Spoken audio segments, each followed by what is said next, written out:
Message to the people. Lesson 3. Aims and objects of the U.N.I.A. 1. To establish a universal confraternity among the race.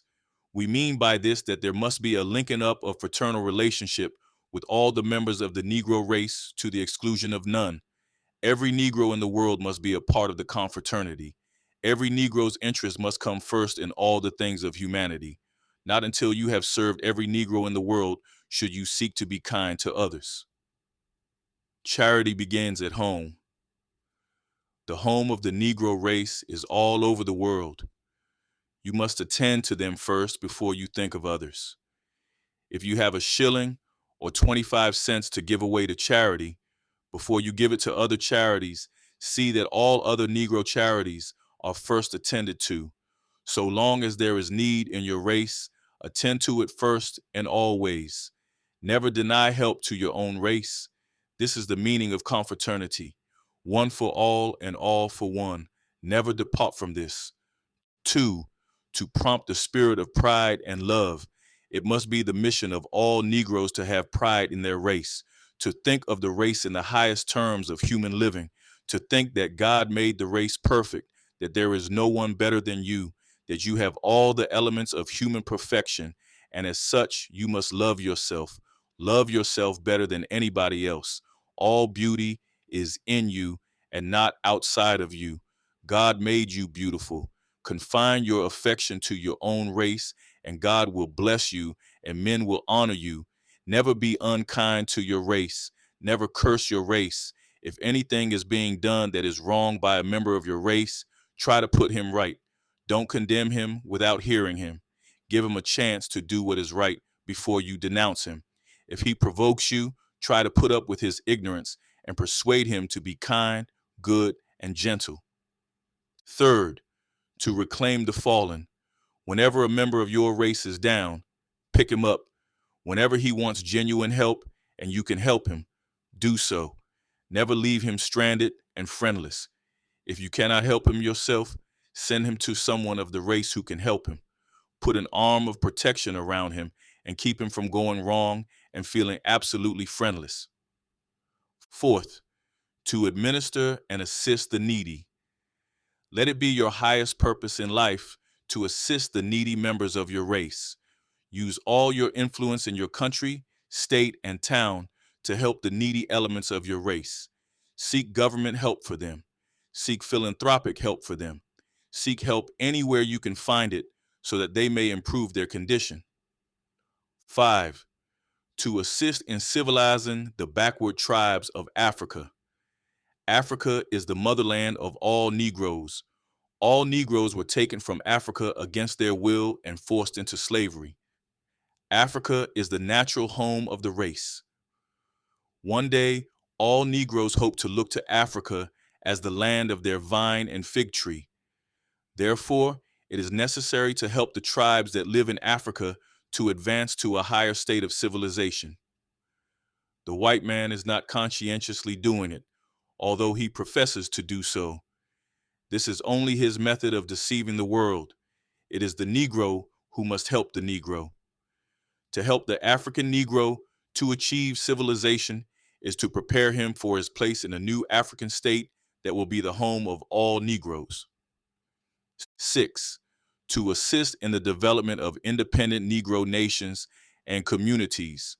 The Negro should develop every section of the communities in which he lives that is his, so that he may control that section or part of that community. He should segregate himself residentially in that community so as to have political power, economic power, and social power in that community. If he scatters himself about the community, or if other people live in the community, he will be scattering his power and dividing it up with other people. If there are 10,000 Negroes in a town, they should live close to each other.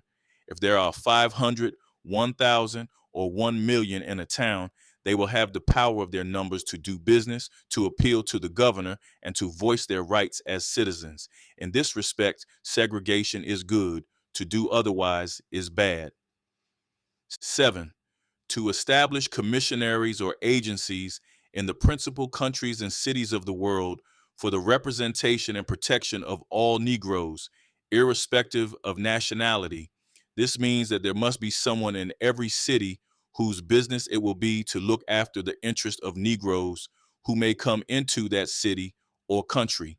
His position will be like that of an ambassador, consul, or consular agent of a nation. He will interest himself in all the things affecting the Negro race and see to it that no advantage or abuse is taken or made of a Negro who comes into the city or country. He is to report all happenings affecting the Negro and those happenings in which the Negro is interested to the U.N.I.A. This will not be necessary where Negroes have a community of their own, but Europe, Asia, and South America, where the Negro may live in large numbers and have no contact with the government. 8. To promote a conscientious spiritual worship among the native tribes of Africa. Considering that there are so many different religious thoughts, the Negro should be brought under the influence of one system of religion and the belief in one God. An honest effort should be made to instruct him in his particular desires and not to exploit him by teaching him different religions. There is to be no speculative idea behind his religion. 9. To establish universities, colleges, academies, and schools for the racial education and culture of the people. This means that we are not to become satisfied with the educational system of the white man, which has been devised by him for his own purpose, to lead others to obedience to his system. The Negro must have an educational system of his own, based upon the history and tradition of his race. Therefore, the textbooks must be different than the white man's textbooks. The white man's books laud him and outrage the Negro. In such textbooks, the Negro should substitute all that is bad affecting him for what is good relating to him. Therefore, the Negro should not be satisfied with a college or university education from white schools.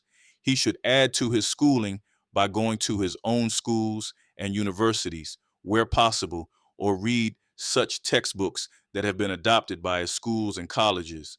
These books should glorify the Negro, just as the white man's system glorifies the white man. 10th, to conduct a worldwide commercial and industrial intercourse for the good of the people. The economic life of the Negro is important. He lives by eating, wearing clothes, and living in a home. These are essential. To get these things, he must work either with his hands or his brains. The economic system lays down the fact that commerce and industry are the feeding factors in the economic life. Hence, it is absolutely necessary that the Negro builds an economic structure sufficiently strong enough to feed the arteries of his existence. Therefore, the Negro should indulge in every kind of business that is necessary to earn profit, because it is by profit that he will be able to obtain life's necessities for himself and his race. 11th, to work for better conditions in all Negro communities. There should be a ceaseless effort among Negroes everywhere to improve their condition in every department of life and make their communities so prosperous as to compel the respect of their neighbor. No stone should be left unturned to advance from one stage of development and progress to another. There is always work to do in this respect. Application. All the funds of the U.N.I.A. are supposed to be directed in these channels. The funds of the U.N.I.A. must be used for the race, and only the race. These funds belong to no one individual or group of individuals. They are held in trust for the race. All the profits made from investments in different companies that it controls must ultimately be used for the good and welfare of the Negro race at large. U.N.I.A. property will be held in trust for the Negro race. Its wealth will be held in trust for the Negro race for serving generations yet unborn.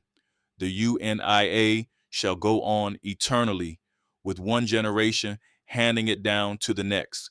No one person or persons can claim such wealth because it is for the race in perpetual existence.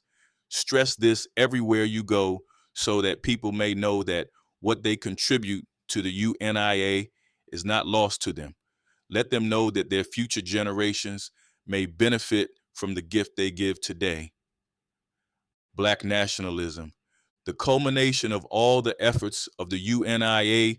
must end in Negro independent nationalism on the continent of Africa. That is to say, everything must contribute toward the final objective of having a powerful nation for the Negro race.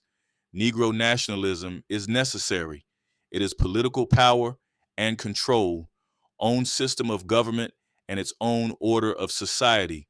Never give up this idea. Let no one persuade you against it. It is the only protection for your generation and your race. Hold on to the idea of an independent government and nation as long as other men have them. Never be satisfied to always live under the government of other people, because you will always be at their mercy. Visualize for yourself and your children and generations unborn your own king, emperor, president, your own government officials and administrators who look like you.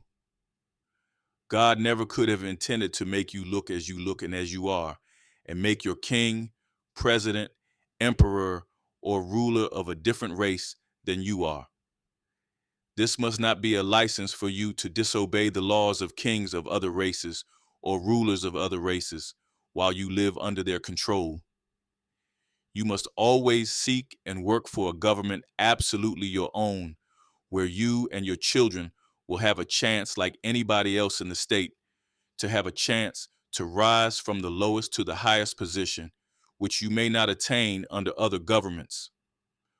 While you are under alien governments, get the best out of them as the rights of citizenship, but always have in view doing something to make it possible for your race to have a nation and a government of its own.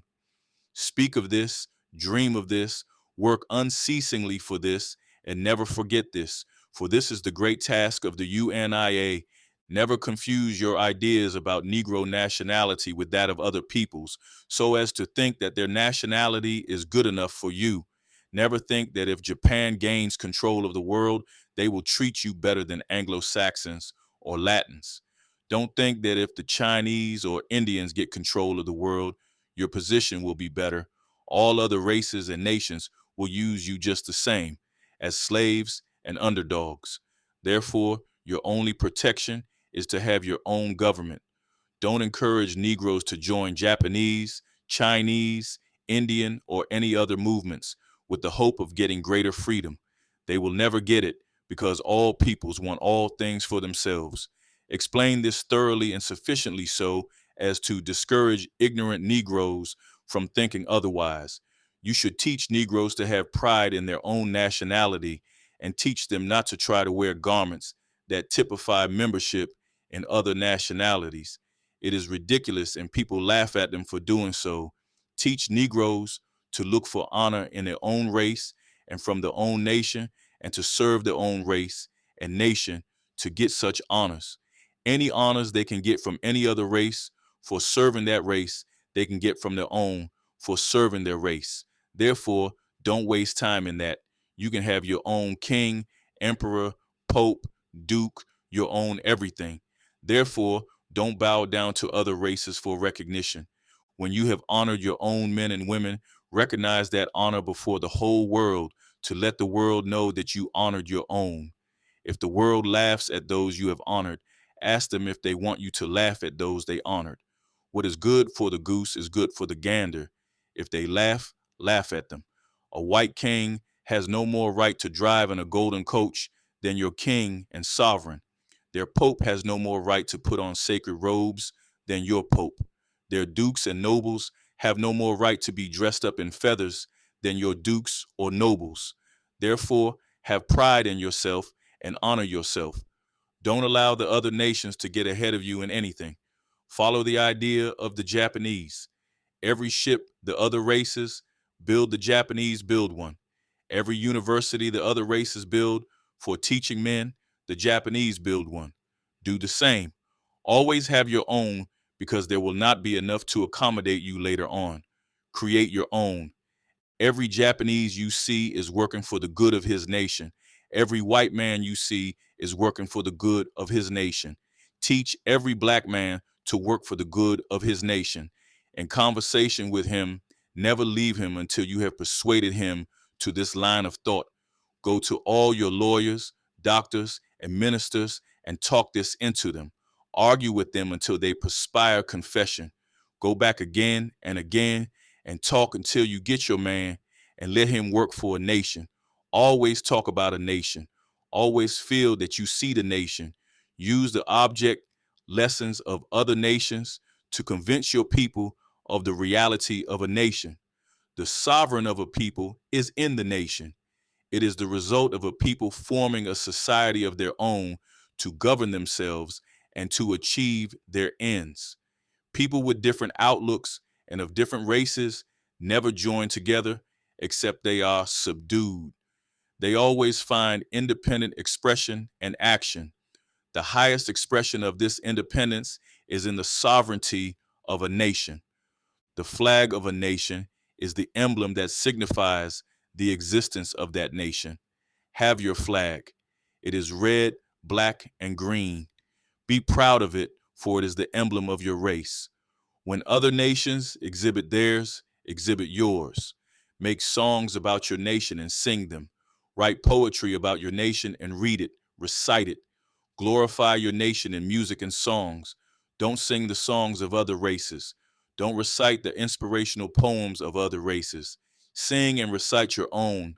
Everything that inspires other races, turn into your own tune and fit it to suit your own inspiration and idealism.